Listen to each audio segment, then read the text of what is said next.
Hey friends, what's up, social sellers? My name is Lindsay Dollinger, and I am here today to talk to you all about something that I think is super underutilized in direct sales, social selling, network marketing, whatever industry you like to say that you are working with. And that is hiring a virtual assistant, also referred to as a VA. As we were chatting today, I never realized that people didn't know what I meant when I said VA. So I just wanted to clarify that. Virtual assistant would be a VA. And this would be someone who is working and helping you with different business tasks virtually. So they don't need to be at your home. It's not someone that you employ and that you need to do like W-2, W-4, all that jazz with. Um, it's someone that you would pay for work that they perform for you. So this could be something like an individual task, or like a project. So something like more one time. It could also be something that you are doing continuously. So I just wanted to share my experience and how I found my virtual assistants. And yes, I said assistants, I have plural because I have more than one business. And I also want to point out with that not all virtual assistants are created equally, just like not all direct sellers, like we're all different, right? We all have different talents and different things that we prefer to do or that we do well or areas of expertise. And the same thing is going to go for your virtual assistant. So I have, well, let me back up. So I decided to get a virtual assistant for the first time when I joined a mastermind last year. So this was 2020. This was, I joined the mastermind, I think technically mid February. It started up like the end of March, really got going the beginning of February or beginning of April. And I'm pretty sure I hired my first virtual assistant probably midway through that month. That came a lot from the prodding from my coach at the time, which I'm very grateful for that because I think I just had this idea in my mind that I could do all the things and I could do all the things. And that's the thing, like you can do all the things. And I'm sure you feel like you are able to do all those things. Like it was very much a mindset where I'm like, why am I going to pay someone to make a graphic for me? I know how to make a graphic. Why am I going to pay someone to, um, upload my podcast transcripts when that just takes me 5 or 10 minutes to do? And here's the thing that I really want to encourage you with your mindset around this is to just think of, okay, yes, that is true. You could do all those things, but do you need to be doing all those things? And what could you be doing in that amount of time that you get back? So the final straw for me, so actually, you know what, it might have been the end of April, beginning of May when I officially hired someone. My final straw was I was trying to make end of the month shout out graphics for my team. Um, and we were honestly probably about half the size that we are now. And it took me like 3 hours to get this graphic right because I kept missing someone off. I think the reports, in my defense, the reports were not running right. So I was just like spinning out, and I literally spent 3 hours making this graphic that in my mind should have taken me like 10 minutes. And I was like, I can't believe I literally just spent my whole night, my whole working time. Like I had so much other stuff that I could have got done that were actually income producing activities that like I really needed to be doing, but yet I spent this time on this graphic. So I'm like, okay, this is it. Like I need to listen to the advice of my coach and at least just give it a try. And you know what? If I hate it, if I feel like I'm not getting my money's worth, if I feel like it's not a good investment, good use of that, then I don't have to keep going with her. So um, there was actually another woman in my mastermind who was a virtual assistant, and like she was making courses for a virtual assistant and training virtual assistants. So I reached out to her first because I felt comfortable. It was someone that I knew. I think we hopped on a Zoom. I got her rates ahead of time. So I like knew what to expect going in. And when she sent me over her rates, she also sent me like a cover sheet or something, like kind of like a resume, but like this is all the things that I'm capable of doing. And I was looking down through this list and I was like, oh my gosh, this is amazing. She can do email copy, she can do captions, she can make graphics, schedule your posts out, interact as you, send private messages, follow-ups. I mean, there was just so many, and there's so many things that I'm not even mentioning. Website, different website stuff. And I was like, oh my gosh, this is amazing. So I met with her, and what worked for her and this is actually what I do because I don't currently work with her anymore. I've moved on and I use different virtual assistant. Um, but what has worked for my programming is, we had this meeting I have a Google Doc that is shared between me and my virtual assistant, and I literally write down like the tasks that are to be done, how often they're to be done, and I put like a script, if it's a script that I'm sending to someone. My passwords are on there, so they have my password to my Trello board because you guys know that I love my Trello board and I keep track of my customers and parties and all the things on my Trello board. Um, I have my Facebook login, my podcast login, my website login, my virtual office login for my back office. So it needs to be someone that you feel comfortable giving those logins to. Um, or else you need to come up with tasks that they don't need the login, if that makes sense. Because that's one of the things that I hear a lot is, well, I don't feel comfortable sharing things that are linked to my bank account. Like, I mean, technically, Facebook, probably if you've set up Facebook Pay, is linked to your bank account. So that's why I would start with someone, either someone that you know or who comes recommended, or it's part of like a legitimate company. So I've had to sign a contract. Um, and the contract has, terms of condition and service, and like, this is our expectation, this is your expectation, a non-disclosure, that they're not going to share the things that they know that you're working on, because we are all creatives in here, right? And they're going to see our numbers and all this stuff. So it's really important that we have that protection and that privacy as well. So you're going to want to make sure you get that signed. And if it's someone that's professional, that shouldn't be a problem. If it's someone that is just like a friend of yours who's not like technically a virtual assistant, you could probably Google like virtual assistant contract or terms of conditions or something, and something would probably pop up that you could create. Um, and then you want to find out the payment schedule. So the first lady I worked with, I paid her completely up front. Again, I trusted her. And every VA that I've worked with, I get my hours itemized. So her and one of the women I work with right now have a Google like spreadsheet shared with me, and they update it real time so I could go in and check if I wanted.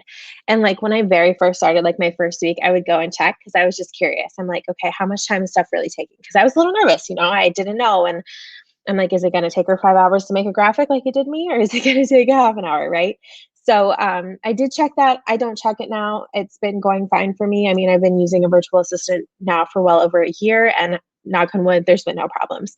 Um, so that's something that you could request, is like a live time update, something like that, where you could go in and check. And then the other gal that I mentioned, so I have two virtual assistants now. The other one that I work with just sends me something at the end, and I actually pay her after the fact. The other two, the one I started with and the other one that I currently use that has the real time updates, I bought a package with them. It was like a 40-hour package because it was cheaper that way to buy more hours. Um, and I want to say, I think I pay anywhere between like $18 and $20 an hour when I bunch that together. And she actually broke it up for me. I paid like 350 like in February, and then my second 350 was due at the beginning of April. I think is how we did that. The first gal I did, I had to pay all of it up front. So again, you need to find something that works for you, your budget, but don't forget this is a tax write-off. I'm not a tax professional, but it is a tax write-off. Um, and to me, those 40 hours or however many hours that I'm getting back, that I'm able to do things like record an actual live video. Like my virtual assistants can't record a live video for me, right? They could edit it, they could upload it to YouTube for me, but they can't actually do the things that take like my genius, right? Or even answering questions about product, or suggestions about product, or things that are a little bit more personalized, or things that like I actually have to be doing. So I will tell you, once I started working with a virtual assistant, it lifted so much pressure that was honestly a lot self-imposed, but also just like, okay, well, I know that someone is touching my business today, even if it's not me, for more than like 15 minutes. So I can do my personal connections. I can make sure to be making some content on social media. I can get my face out there, which we know getting your face out there is what really matters, right? You have to be visible. You have to have your face in front of people, or they're not going to know, like, and trust you. And that's how we build our business. So, That's my why. That's why I got into using a virtual assistant. I'm so glad I did. I will never not have one now. So let me just tell you a little bit about what each of my virtual assistants do, and you can probably find someone to do both things. Um, I just kind of had a special circumstance on how the second woman I was introduced to her. So let me just explain. So um, I'll start with Megan, who I pay upfront. So I pay Megan upfront. The tasks Megan does for me, and both of my VAs, guys, are absolutely amazing. Like, I cannot say enough. I actually don't think either one of them is taking on new clients, but you want to find people like this. Okay. So um, Megan does, actually, I should probably just pull up my thing that has my list. I should have had it up. But Megan takes my transcripts from my podcast and uploads them onto my website, so my Kajabi website, so that everything that is that you guys can listen to in the Social Selling Sisterhood podcast, you could also read it if you wanted to. So that is on my lindsaydellinger.com website. So she puts that up there. She also, all of my new Facebook friend requests, like once or twice a week, she will send out messages if I have not reached out to them yet, and just say like, hey, thank you so much for connecting. I'd love to learn more about you sometime. Have a great day. So just like a quick touch point that like that doesn't necessarily need to be me, because I told her what to say. She's saying it from my account. It's my personality. That's totally something I would say to people. But then once they respond to me, then I take the time and respond back to them, if that makes sense. So I kind of like cheat the system a little bit in that way. I'm trying to think what else. She does a lot. She does a lot, to be honest. Same thing for my VIP group. Any new person in my VIP group, I have like a little script and she modifies it. So it definitely sounds like me. It is something I would say, welcome to my group. Thank you so much for joining. Let me know. Have you ever heard of our products? Would you like a sample? I'd love to send it out. They respond. And then I'm the one who's like responding back to them. And then with the Social Selling Sisterhood, especially, I've had more like one-time projects coming up. Like, okay, our Foundations of Social Selling course is coming up. I would like some help with inviting. So she'll help me with some invites for that. And so I more message her probably weekly with like, hey, this week, can we add XYZ to, your tasks? We can cut this, we'll add this. So it's kind of a very fluid working relationships that we both have. And it's been going really well. We actually just had a Zoom call last week just to like check in, which I totally recommend doing.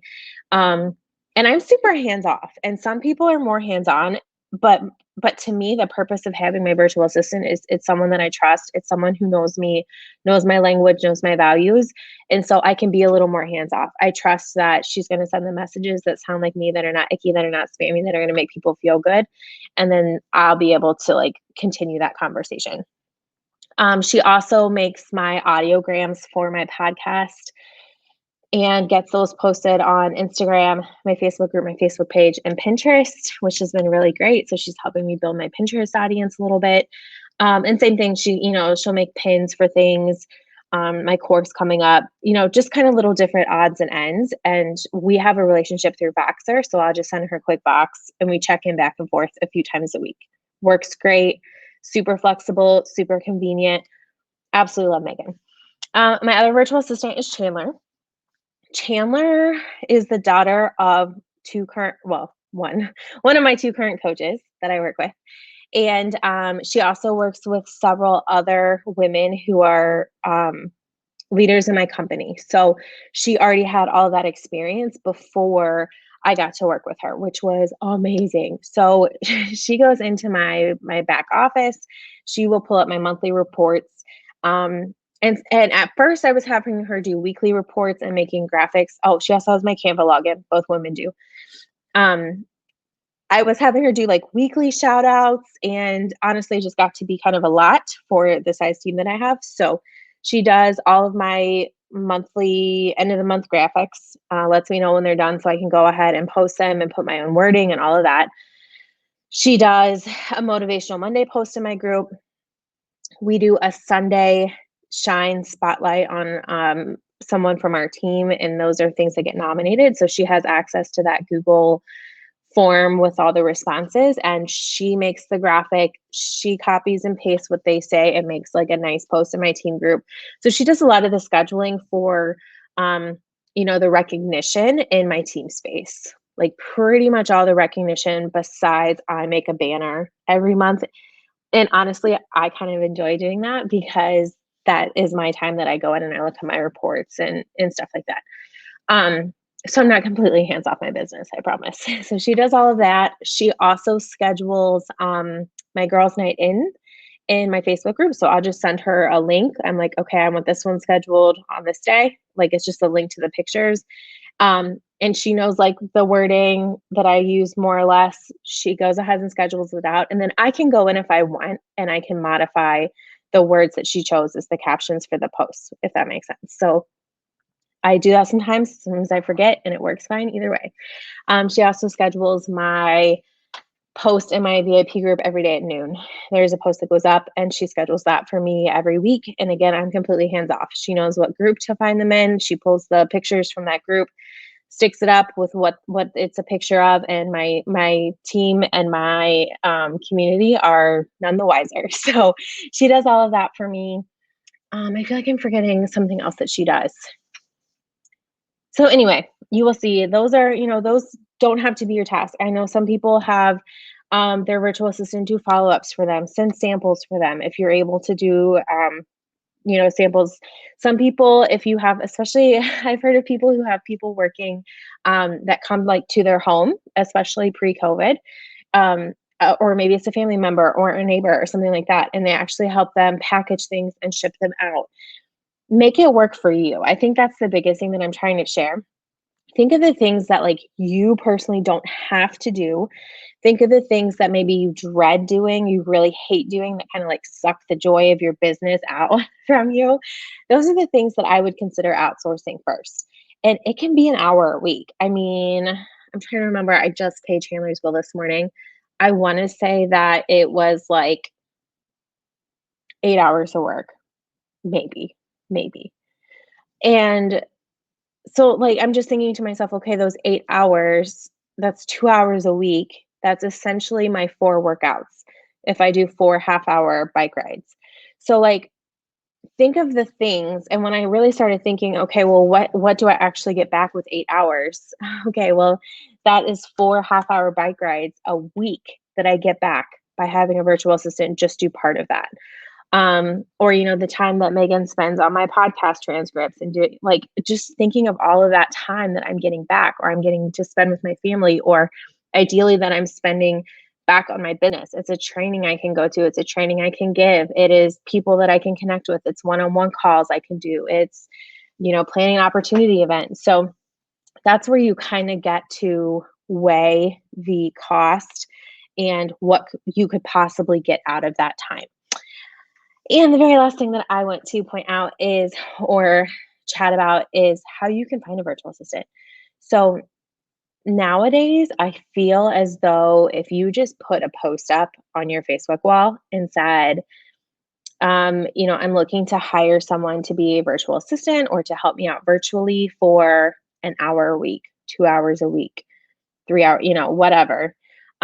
Please let me know if you know of anyone. I guarantee you're going to have people referring people or people volunteering. You could also ask someone who is a trusted customer or friend, especially if you know that they have awesome graphic skills or that's the biggest thing. I will say you want to find someone who is willing to learn and that you don't have to teach too much to. So like I had to obviously show my assistant how to go onto my podcast.co website and how to upload the podcast and find the transcripts and all of that. And I did that in a Loom video. You can go to loom.com and record a screen share for free. And then I link that to that Google Doc that has all the instructions of the tasks. And that way I don't ever have to explain that again. And so like when I switched to a different virtual assistant, I just reshared that doc and then I didn't have to re-explain myself. So thinking smarter, not harder. But referrals are a really great place to start. If not, you can search virtual assistant, but I would very much encourage you to find someone who is familiar with the type of business you have, the industry you have, because I have worked with a virtual assistant who is not familiar with direct sales, and it just was a different experience. It was not bad. It just like I felt like I had to explain myself a little bit more, and she maybe just didn't quite get how the business worked or exactly what I was talking about, versus now when both of my virtual assistants are very familiar with not only the industry but also the exact company. So when I'm using terms like hitting certain ranks or whatever, I don't have to explain to them what those mean because they already know it. Does that mean that, if you hire someone and they're not familiar with it, they're gonna be bad? No, not at all, but just know that there might be a little bit of a learning curve if they're not familiar with direct sales, network marketing, and specifically your company. I hope that makes sense. So let me know what questions you have. Like I said, there's a ton of groups out there. There was some influencer in direct sales. I think she was in direct sales, but she was putting together some kind of like a virtual assistant agency where you could like find people. So like there are definitely ways out there.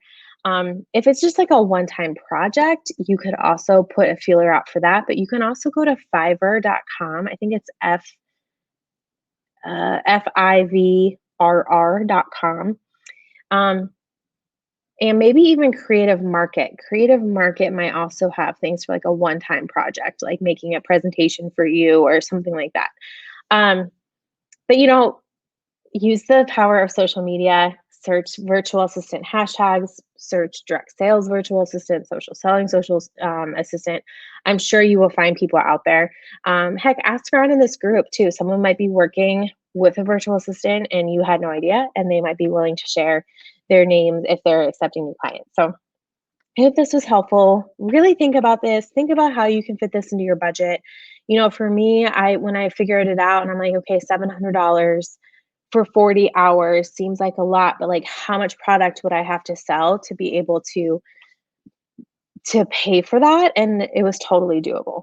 Totally doable. So I want you to go in with the mindset that it's doable, figure out a way to get it done, and then tweak it, see how it goes. It might be really awesome. You might decide that you're not quite there yet, but I don't know if you if many people ever start it too soon. I think most of us start with a virtual assistant too late when we're already feeling overwhelmed and the burnout, um, and just feel like giving up instead of allowing someone to take a little bit of that pressure and those tasks off our plate. All right, friend, have a great rest of your day. Bye bye.